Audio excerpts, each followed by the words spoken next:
This episode of Infantryman's Guide will cover basic considerations for camouflaging an individual infantryman in an environment that involves snow. For many environments around the world, the added element of snow is either a routine matter or is a very real possibility at certain times of the winter months.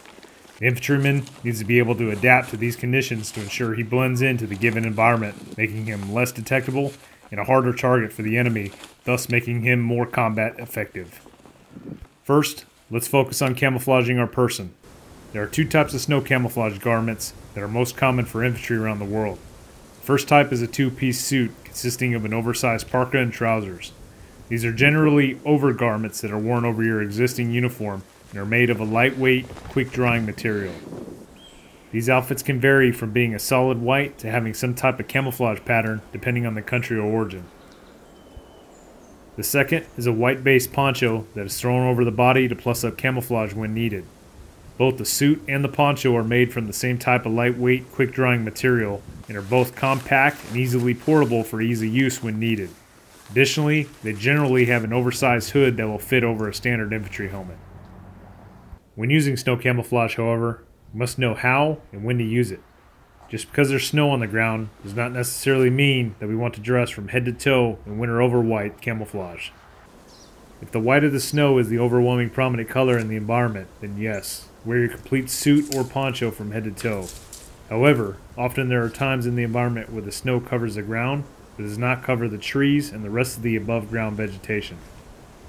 In these cases, it may be ideal to wear snow camouflage over white trousers, but retain your regular camouflage top to help blend in with the backdrop of the above ground vegetation better.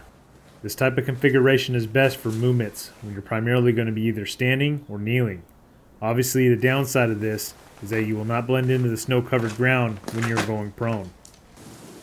Keeping this in mind, however, your over white parka can easily be put on in the event that you're going to be going static in a certain location for extended periods of time, where you're going to be remaining low to the ground for concealment.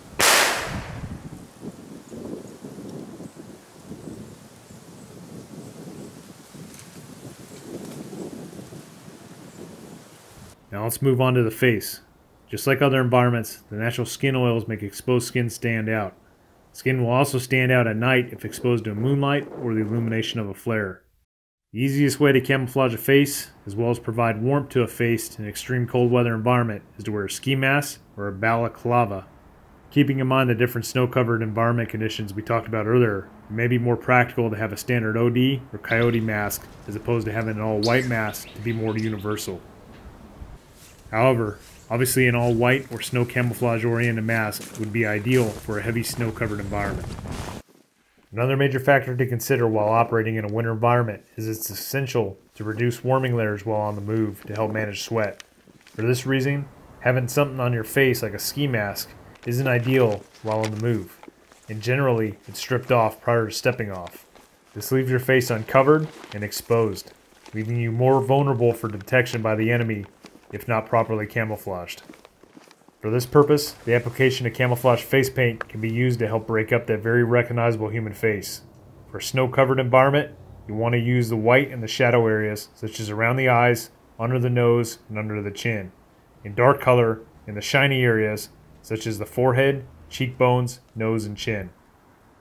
The main risk to using camouflage face paint in a winter environment, however, is that it makes frostbite harder to detect. So when you use it smartly and assure that in extreme cold weather environments, you cover your face back up with a dry warming layer after you've stopped for an extended period of time.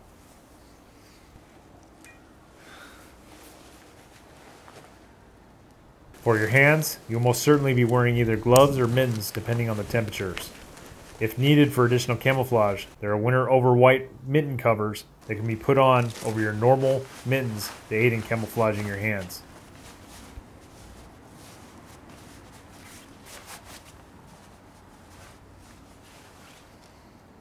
Next, let's look at camouflaging our gear for a snow-covered environment.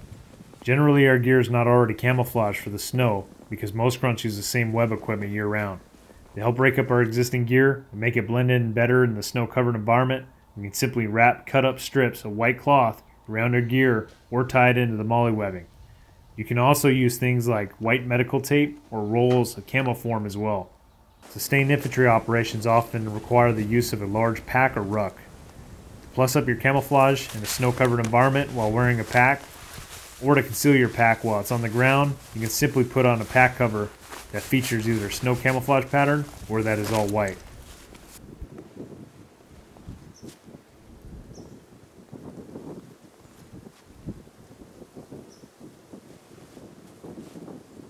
Next, let's discuss ways to conceal our weapon. The shape of our rifle is very recognizable to the average person. Thus, we need to do what we can to help break up its outline. Just like our gear, strips of white cloth can be wrapped around the rifle, as well as other methods such as using medical tape or camouflage. This will go a long way in helping break up the standard issue weapons that are generally all black and that are not allowed to be painted by our respective commands. Also, it should be common sense, but ensure that none of the camouflaging material interfere with the actual functioning of the weapon. Well, that's camouflaging yourself, your gear, and your weapon in a snow-covered environment in a nutshell. If you're liking what you're seeing, be sure to check out my channel and subscribe. I've already done several videos pertaining to infantry-related topics and plan on doing several more in the future. Thanks for watching.